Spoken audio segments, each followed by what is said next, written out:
Hey, how's it going? Jasper from Idea here, and today let me introduce you to a free Blender 3D add-on that we have built to help you more precisely control the composition of your Flux image generation. I think we all have this experience where we don't really feel like the prompt is enough for us to precisely control how my image is composed.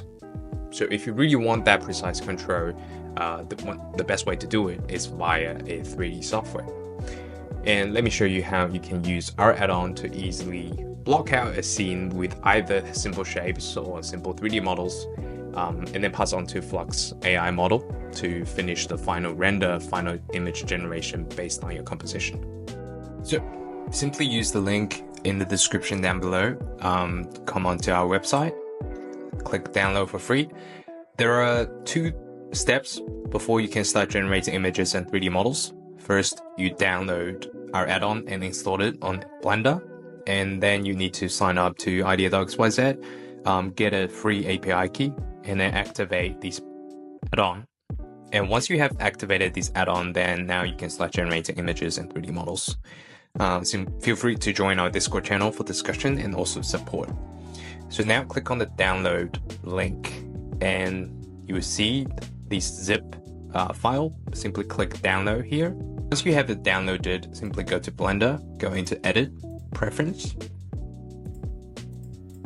and then use this drop down to install from disk, and find the zip file that you have just downloaded.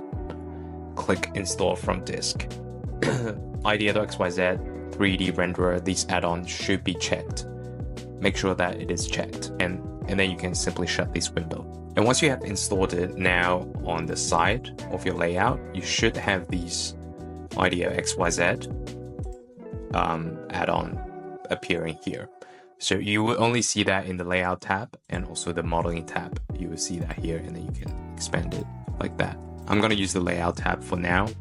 No, you know what, I'm going to use modeling and simply expand it, and you can kind of size it however you want.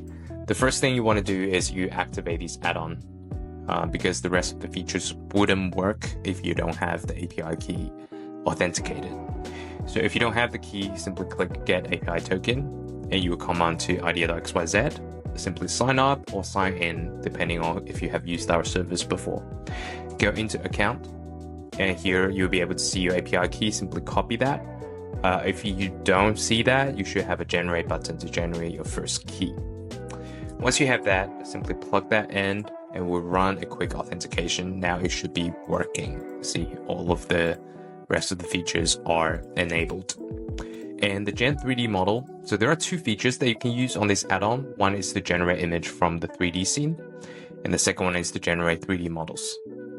So the 3D models, you either upload an image as the guide to generate that model, or you can use a prompt to first generate for example, like, let me show you. You can generate a preview image like that. If you're happy with it, you can use that to then generate the model. I'm not going to click that because the model takes a while to generate, but once the model has finished generation, it will be simply added to the center of your scene. This is more like a utility feature. If you need more items to help you compose the scene, you can use that. But otherwise, you can do what I have here, is I downloaded like a simple room model from Sketchfab, or you can even simply just block things out with the simple shapes like so. So I think I imported these sofa and desk, a couple, and the lamp, but the rest of the scene you can simply use simple, primitive shapes like these ones to help you block out, to compose it, because the shapes help you compose the scene, but the rest of the details, the texture, how that look, is going to be using your prompt to actually fill those details out. Now you have the scene. Don't worry about how the scene is currently composed, because the camera you're looking at right now is not going to be the final framing, the final dimension, the aspect ratio of your image, because first you need to add a camera.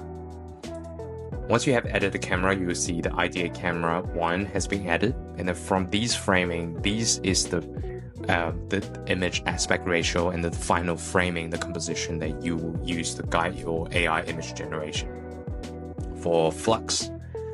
So I'm probably going to do a 16:9 aspect ratio for this one, and I can move the camera, or I can leave the camera be and then move my 3D model into my camera like so. I probably want to rotate my camera a little bit so it's more like, yeah, and I'm going to move it down. So I want it to be facing that way.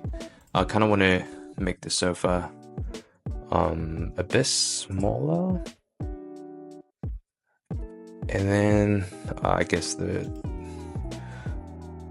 kind of want it a bit, yeah, it's gonna look weird, but what I'm showing you is how, okay, maybe I'll do something like that.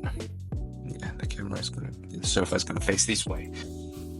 So yeah, okay, once I have composed the scene, okay, I'm happy with the scene. Okay, maybe let me scale these a bit bigger. So this is the scene I'm happy with. Now I'm gonna do a prompt to actually tell AI what texture or everything, all the styles that I want to use to generate the image based on this composition. So for example, an anime style Scandinavian room in a cozy winter day, maybe sunset outside of the window. Okay, once I'm happy with the prompt, I can click generate image, and this should take less than 8 seconds to generate, so let's just quickly wait until, okay, the image has come back to us. It's quite small, but you can either download the image and then check it out yourself, or you can view that in full screen, which is going to open a split screen, and that's going to give you a quick look of the image that's rendered. So you will see that this image has followed the composition that we have defined with this scene, and then it's looking pretty good. So what you can do is if you're happy with the image, you can download the image, or what you can do is you can simply change the prompt or click generate image again to keep iterating based on the composition. What you can also do, I'm gonna shut this window. What you can also do is continue to work on the composition. For example, if maybe you want it to be more like that, and then your camera could be, and maybe you want to have a closer look, more close-up shot, and then maybe do a 4:3 or 3:4 image, like that, and then use that to generate the new image. That also works. And then the new image just came back, and as you can see, it's following exactly the composition that we wanted, and I'm pretty happy with it. I'm just going to download it to my desktop, and then you'll be able to find it on your desktop here, like so. And then you can use the image. So if you click on it, you can see all the previously generated image in your system as well. Feel free to download our add-on, try it out yourself, and if you ran out of credits but you still want to test it out a bit more, join our Discord channel and simply ask us for more credits. You can also join our Discord channel for just general discussion and support. We do plan to improve this Blender add-on based on your feedback as well, so don't be shy, join our Discord channel, talk to us. Subscribe to our channel if you want to see more content. I'm Jasper from Ideate. Until next time, ciao.